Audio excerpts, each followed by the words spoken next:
Yo, what is up, guys? Grim here, and today we're going to be talking about the new Delve League that just got announced. So, it got announced yesterday, and I'm assuming everyone's seen it by now. So, what I'm going to do is just give you my opinion on the Delve League and what I think it's really going to do for Path of Exile. So to begin with, I've been waiting for a league like this or an expansion like this since probably the start of PoE. It's been the natural progression of all RPGs to move towards infinite content and try and make it competitive and engaging. And I believe that PoE has been missing this for quite a while, and it's led to a lot of the issues we have in the current endgame. So we now have infinite scaling content. That means that monsters will get infinitely hard, have infinite amounts of health in theory, and will have infinite challenge. To go along with this, we do have a leaderboard that will be coming up as well, which I think is going to play a massive part in the success or failure of the Delve League. So let's get straight into it. I want to start off just by going over kind of the issue that I believe PoE has right now.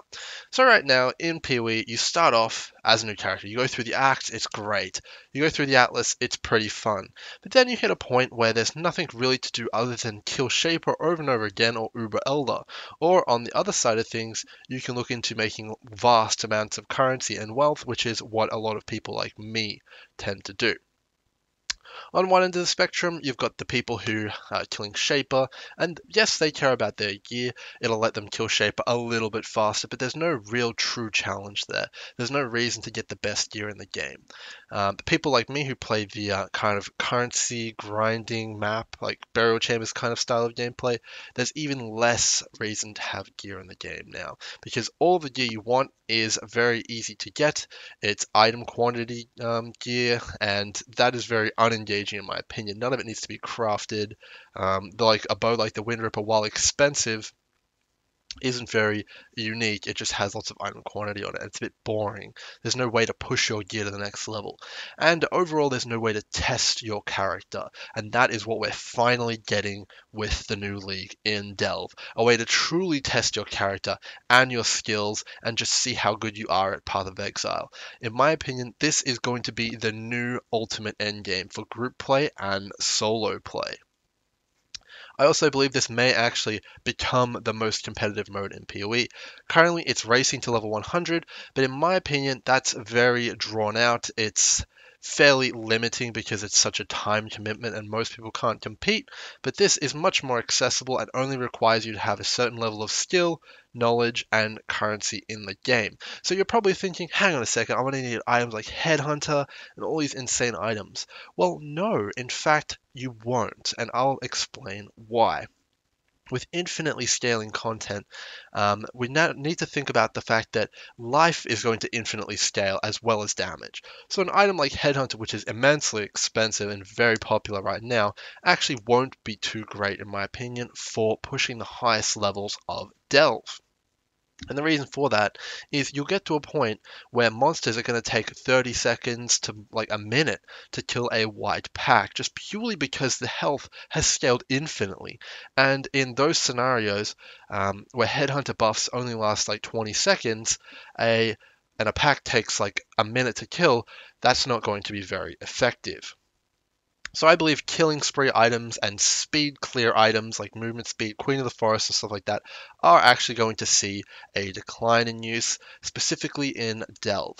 So I think we're going to be looking at a new way to play Path of Exile coming up with the new league. We're going to start off, as I said before, going through the acts in a new league. It'll be great. We'll go into the Atlas. That'll be fantastic, as it always is. And we'll move in. We'll generate some currency in this phase, probably using some magic find or do some boss killing for items. And then the ultimate endgame is now to take all that currency you earned and funnel it into the best gear you can possibly get. Maybe grab a few friends or go out at solo and head into Delve and try and push the leaderboard as hard as you can. And if the leaderboard is done correctly, as I hope it is done in game, it shows like updates daily and stuff like that, then this is going to be, in my opinion, a very popular way to play the game, and I will definitely be aiming for that number one position. So I think it's going to be fantastic. I do think that there's a lot of depth, no pun intended, in this system as well.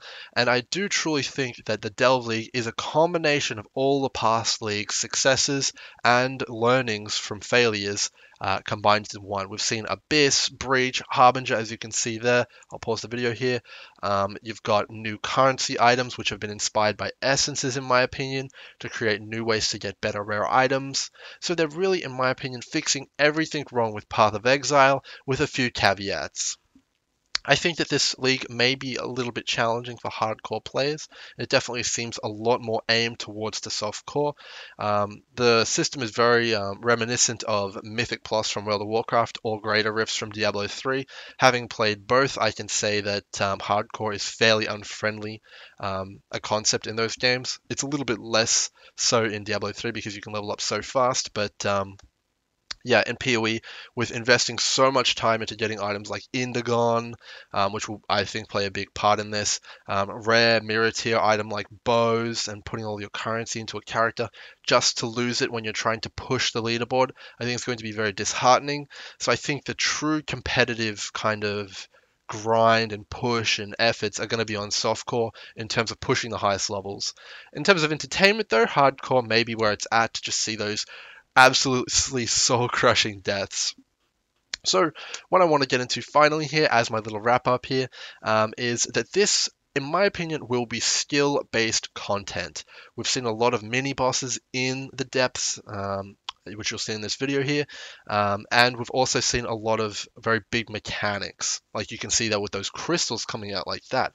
When you get lower into the depths, when the scaling on all the damage is massive, you're going to need to dodge all of these things or risk getting one shot. I think it's going to be extremely fun and extremely skill based. Moving your character around with extreme precision, deciding when to attack and what not to attack, having the creativity to come up with different builds which can complete different kind of levels and biomes in the depths. I think it's going to be very fun.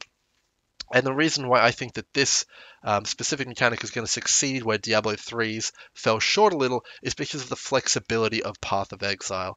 You can choose so many different skills, have so many different solutions to so many different problems.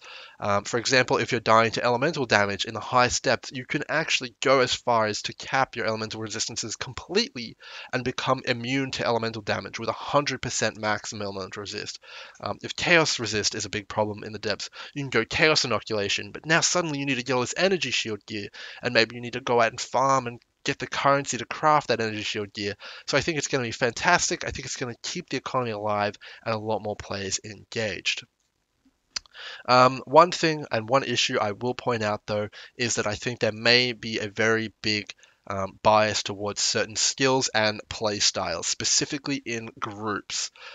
In solo play, I think you may see quite a lot of variety with stuff like Blade Vortex, Elemental Hit, Kinetic Blast, all these things. But in groups, I think you're probably going to see certain group compositions every single time, which may be a problem. I think you're probably going to see one DPS and two supports as a trio a lot of the time.